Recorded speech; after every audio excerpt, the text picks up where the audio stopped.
안녕하세요. 바야흐로 100세 시대인 요즘 여러분의 건강한 생활을 위한 주치 건강박사 채널입니다. 매번 큰 고민이나 걱정 없이 먹고 있었던 부추. 하지만 오늘 보여드릴 이 사실을 몰라서 암에 걸리고 치매가 온다는 걸 아시나요? 봄 부추는 인삼 녹용과도 바꿔 먹지 않는다는 말 들어보셨나요? 실제로 봄에 나온 부추는 아린 맛은 사라지고 영양만 듬뿍 들어있어 천연 혈액순환제, 천연 자양강장제, 천연 눈 영양제 등 불리는 이름도 참 다양합니다. 불로장생을 꿈꿨다던 진시황 역시 부추를 몰래 챙겨 먹었다는 후문이 있을 정도라고 하죠. 이뿐만이 아닙니다. 가수 이찬원 씨도 즐겨 먹는 음식으로 부추 짜파기와 부추 삼겹김밥 등을 공개한 적이 있습니다. 하지만 여러분, 좋게만 알고 있던 부추에도 나도 몰랐던 독이 될 수도 있는 상극의 음식들이 있다는 것 여러분은 알고 계셨나요?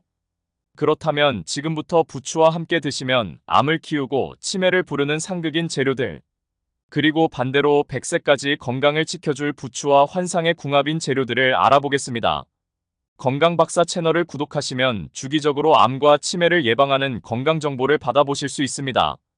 부추 최악의 섭취법 그 첫 번째는 바로 부추전으로 먹는 것입니다. 깜짝 놀라지 않으셨나요?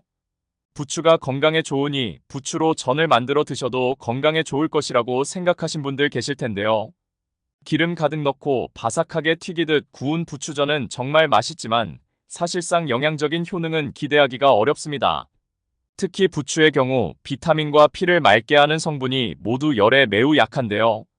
부추의 영양 성분이 70도 이상에서 가열하면 파괴되니 고온에 튀기듯 굽지 말고 꼭 생으로 드시거나 살짝만 데쳐 드셔야 하는 것이죠. 게다가 부추전을 만들 때는 바삭바삭하게 하기 위해서 발연점이 높은 옥수수유나 식용유를 사용하지 않으셨나요? 이런 기름들은 모두 오메가6 기름인데요. 바로 몸속에서 균형을 무너뜨리고 염증을 일으키는 주범입니다. 혈관 속의 염증은 동맥경화와 심혈관 질환을 부르고 관절염, 당뇨병, 고혈압을 악화시킬 뿐만 아니라 결국 암과 치매를 불러오게 되는 것이죠. 게다가 튀기듯 전을 부치는 과정에서 열량이 높아지고 트랜스 지방이 가득 생기게 되는데요. 부추가 아무리 열심히 우리 몸속의 피를 깨끗하게 해도 기름 가득 구운 전으로 염증을 만든다면 아무 소용이 없는 것입니다. 잠깐! 최근에 부추를 기름에 볶으면 영양의 흡수가 10배나 올라간다는 이야기가 있는데요. 아무리 영양 흡수율이 올라도 고온에서 가열하면 모두 다 손실되어 버립니다. 그렇다면 열을 가하지 않으면서 시너지 효과를 주는 건강한 기름을 부추와 함께 먹는 방법은 없을까요? 부추 최악의 섭취법 그 두 번째는 바로 신장이 안 좋은 분들이 드시는 것입니다. 부추는 혈액순환을 돕고 냉증을 해소해주며 신장 기능을 강화하는 데 좋다고 알려져 있는데요. 하지만 신장의 상태에 따라 부추가 주는 효능은 달라질 수 있다고 합니다. 혹시 부추의 칼륨 함량이 높다는 사실 알고 계신가요? 식품의약품안전처에 따르면 칼륨 함량이 부추는 100g당 446mg이 들어있고 과일 중에 칼륨 함량이 높다고 알려진 바나나에는 422mg, 사과에는 107mg이 함유돼 있다고 합니다. 따라서 부추는 400mg이 넘어 고칼륨 식품에 속하는데요. 우리 몸속 신장의 주요 역할은 체내 수분과 혈압을 조절하고 혈액 속의 노폐물을 걸러내는 것입니다. 특히 나이가 들면서 당뇨, 혈압, 고혈압이 생기고 신장이 약해지는 경우가 많아서 신장에 좋은 음식을 섭취하는 것이 중요한데요. 그러나 신장이 약한 분들에게는 칼륨이 많으면 위험할 수 있습니다. 칼륨은 건강한 사람들에게는 혈관을 이완시켜 노폐물 배출에 도움을 주고 나트륨 배출을 통해 세포의 균형을 유지시켜주는 중요한 역할을 합니다.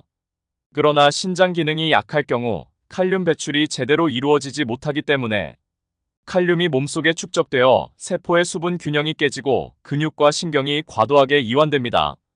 이로 인해 근육 무력감, 피로감, 손발저림, 두통, 설사 등의 증상이 나타날 수 있고 심하면 근육마비, 저혈압, 부정맥 등을 불러오게 된다고 합니다. 건강한 사람의 부추 하루 섭취량은 100g 정도가 적당하다고 하니 신장 기능이 약하신 분들은 그 이하로 섭취하시는 것이 좋습니다. 부추 최악의 궁합 그 세 번째는 바로 소고기입니다. 깜짝 놀라지 않으셨나요? 부추가 소화를 돕고 장을 튼튼하게 한다고 잘 알고 계실 텐데요. 부추가 장 기능을 강화하는 효능이 있지만 소고기와 드시면 오히려 장 건강을 해칩니다. 한의학에서 부추는 뜨거운 성질을 가진 음식으로 분류되는데요. 바로 부추처럼 소고기도 뜨거운 성질의 식재료이기 때문이죠. 이처럼 몸에 열을 만드는 음식을 함께 드시게 되면 위와 장의 점막에 자극을 주니 위에 통증을 일으키고 소화 불량을 유발하게 되는 것이죠. 심지어 남아도는 열은 화병처럼 가슴과 명치 부위에 뭉치기도 하고 머리로 올라가 오히려 두통과 불면증을 유발하기도 합니다. 따라서 이처럼 열이 많은 음식을 함께 드시기보다는 따로 챙겨 드시는 것이 훨씬 좋습니다. 여기서 소고기 대신해서 추천드리는 음식이 있는데요.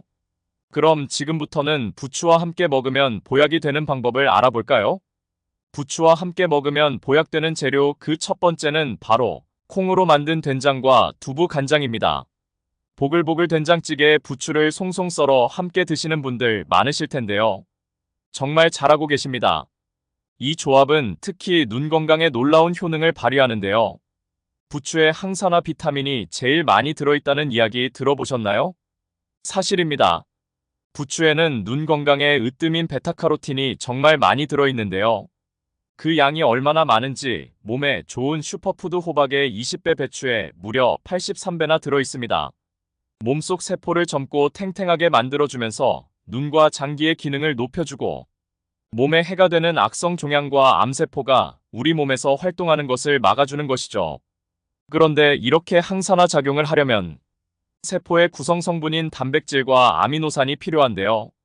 바로 이때 필수 아미노산을 전부 갖고 있는 콩과 두부가 등장합니다. 부추의 베타카로틴이 기적의 항산화 작용을 할 때 콩이 재료가 되어주니 엄청난 시너지 효과를 발휘하게 되는 것이죠. 게다가 발효 과정을 통해서 우리 몸의 흡수가 빠르게 되는 형태로 변한 된장과 간장도 최고의 찰떡궁합입니다. 또 부추의 칼륨이 된장에 과도한 나트륨을 배출시켜주니 고혈압이 있으신 분들도 된장과 간장의 나트륨 걱정 없이 드실 수 있는 비법이랍니다. 부추와 함께 먹으면 보약되는 최고의 찰떡궁합 그 두 번째는 바로 돼지고기입니다. 아까 말씀드렸듯이 부추와 소고기 모두 뜨거운 성질을 지니고 있는데요. 그럼 돼지고기는 어떨까요? 소고기와 반대로 돼지고기는 찬 성질을 지니고 있어 부추와 함께 드신다면 소화가 잘 되는 건 물론이고 영양소 간의 시너지 효과까지 극대화할 수 있습니다. 특히 돼지고기에는 티아민 성분이 아주 풍부해 무기력증과 만성 피로를 날려버리는 원기 회복 효과가 무척 뛰어난데요. 놀랍게도 돼지고기 속 티아민의 양은 다른 육류에 비해 최소 6배, 그리고 소고기보다는 무려 10배나 많다고 합니다. 다만 아쉬운 건 이 티아민 성분은 수용성이기 때문에 체내에 머무는 시간이 고작 34시간뿐이라는 거죠. 하지만 돼지고기를 부추와 함께 드시는 것만으로도 부추 속 알리신 성분이 티아민의 체내 지속 시간을 늘려줄 뿐 아니라 피로 물질인 젖산의 생성을 막아주며 최고의 천연 자양강장제로 다시 태어나게 됩니다. 게다가 부추의 알싸한 맛과 향은 돼지고기의 잡내와 느끼함을 잡는데도 제격일 뿐 아니라 식감과 풍미마저 돋아주는데요. 이토록 최고의 궁합을 자랑하는 부추와 돼지고기는 부추 잡채로 만들어 드시면 간편하면서도 맛과 영양을 모두 잡을 수 있습니다. 부추 먹을 때 보약되는 최고의 궁합 마지막은 바로 식초입니다. 최근에 독소 해독과 디톡스에 좋은 음식들이 인기를 끌고 있는데요. 그 어떤 것보다도 제일 중요한 것은 바로 우리 몸속의 장기간입니다. 간은 우리 몸속의 독성 물질을 해독하는 장기인데요. 심지어 80%가 망가져도 증상이 나지 않는 침묵의 장기이기 때문에 평소에 간에 좋은 음식을 꾸준히 챙겨 드시는 것이 제일 중요합니다. 그런데 오늘의 주인공 간의 채소로 불리는 부추에는 비타민C와 칼슘, 철분을 포함한 미네랄의 구성이 완벽히 간을 위해 준비되어 있습니다. 우리 몸속의 독소가 지나는 통로인 간 자체를 건강하게 해주니 이보다 해독에 좋은 보약은 없는 것이죠. 그리고 부추의 알싸한 매운맛을 내는 황화알일이라는 요소가 있습니다. 이게 또 간에 좋습니다. 간 해독에 꼭 필요한 글루타치온 성분을 몸속에서 스스로 합성되도록 도와주기 때문에 그 어떤 영양제보다도 지친 간을 위해 부추를 꼭 챙겨 드셔야 한답니다. 그런데 여기서 집중 노벨상을 3번이나 받을 정도로 훌륭한 비법이 등장하니 그게 바로 식초입니다. 부추의 간 해독 효능과 식초의 산성과 폴리페놀이 함께하면 살균 효과를 극대화하게 되는데요. 몸속의 염증이나 독소를 싹 빼주고 혈전을 녹이는 해독 항염 작용을 하는 것이죠. 게다가 식초는 산소 친화도가 매우 높아서 산소랑 함께 짝꿍으로 몸속에서 다니는데요. 부추가 맑게 정화한 피가 온몸 곳곳에서 살균 정화 작용까지 합니다. 따라서 앞으로는 부추 무침과 겉절이에 꼭 식초 쪼로록 부어 해독 효능을 극대화시켜 주셔야 한답니다. 오늘 소개해드린 내용 꼭 기억하시고 여러분 모두 건강한 이야기 함께 써내려가시기 바랍니다. 내용이 도움되셨다면 구독과 좋아요, 알림 설정과 함께 주변의 소중한 분들께도 영상을 공유해주세요. 오늘도 건강하고 행복한 하루 보내시고 다음 영상에서 인사드리겠습니다. 감사합니다.